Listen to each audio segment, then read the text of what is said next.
Fahasalamanao. Fahasalamaka. Fahasalamatsika. Soa i Madagasikara.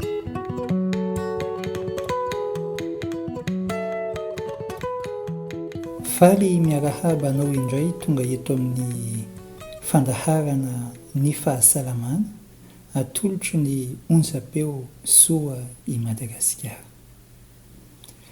Amin'izao fotoana ny valanaretina Covid-19 izao dia iresaka manokana momba ny aretin'ny avokavoka isika, toy ny soika izany, toy ny kodavana ilay atao hoe traotraoka, izay antsoin'ny frantsay hoe bronchite chronique.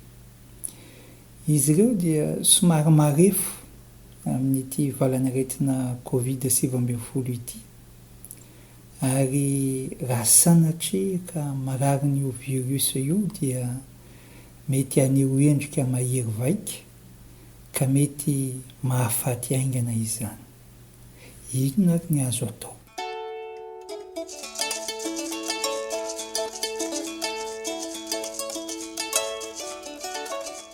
Ny soika dia aretin'ny avokavoka miteraka fahaseporana ka sahirana ilay marary rehefa miaina. Ny soika dia mandona ny ankizy sy ny lehibe ary aretin'ny taiza izy io. Ireo taizan'ito soika ito dia mahalala tsara ny fiavian'ny aretina, indrindra rehefa tonga ny ririnina ka mianaka ny virus mitondra ny sery sy ny gripa indrindra. Ao ihany koa ny soika mihetsika amin'ny fanatanjahantena sy rehefa maloto ny rivotra iainana ka feno vovombony avy amin'ny voninkazo.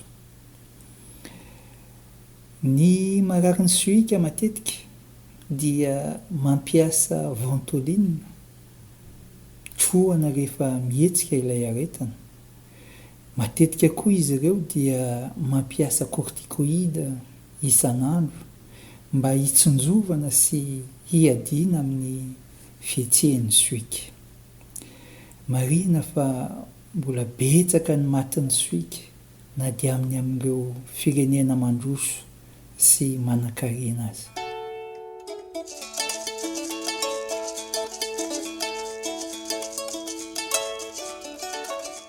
Ny traotraoka kosa, na hoe ilay koradava, dia aretin'ny tratra vokatry ny fifohana sigara. Eny fa na dia efa najanona taloha ela aza ito sigara ito, dia mety mipoitra ihany aty aoriana ny kodava na traotraoka. Ito aretin'ito dia mizoka mangina tsikelikely ary ny olon-dehibe sy ny be antitra ny voany. Simba ny avokavoka vokatry ny sigara ka tsy afaka manao ny asany intsony izy ireo ka lasa sarotra ny miaina ara-dalàna. Matetika izy ireo dia sepotra ka mila hiditra hopitaly vokatry ny tsy mikaretina samihafa manimba ny avokavoka, tahaka ny sery, ny virus miteraka kohaka, ao ihany koa ireo bakteria.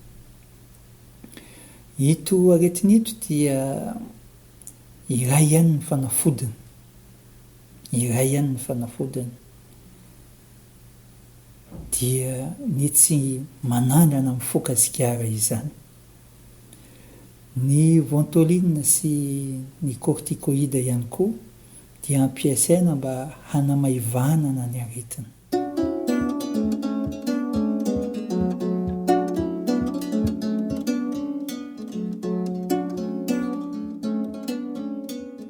Nahoana moa isika no miresaka an'ireto aretina ireto androany?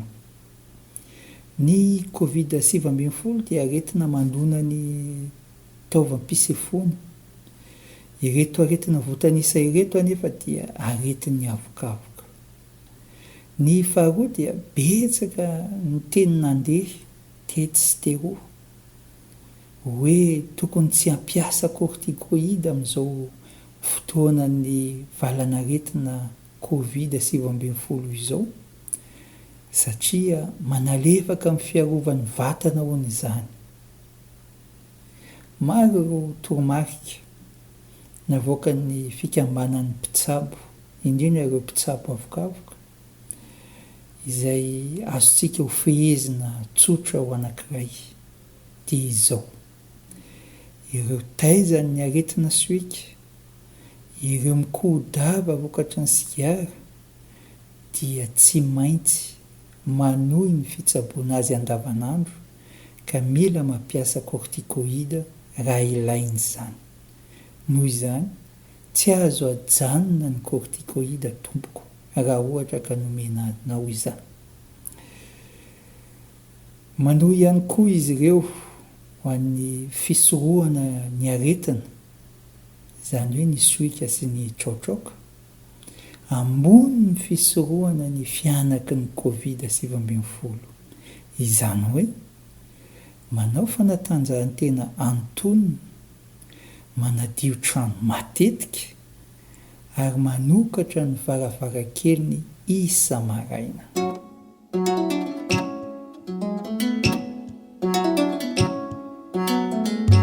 Raha fitinina ireo nolazaintsika ireo dia izao: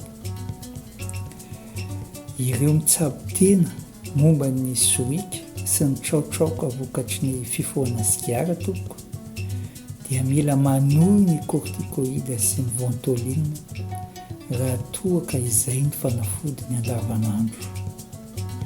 Mila manohy ihany koa izy ireo ny fanatanjahantena antonony, ny fanadiovana ny drano sy ny rivotra ho aminy. Ireo olona taizan'ireo aretina ireo dia marofy amin'ny Covid-19 ka mila misoroka mafy satria tsy misy fanafody mahasitrana ny Covid-19 amin'izao. Koa aleo misoroka satria tsy afaka mitsabo. Mirary soa tompoko.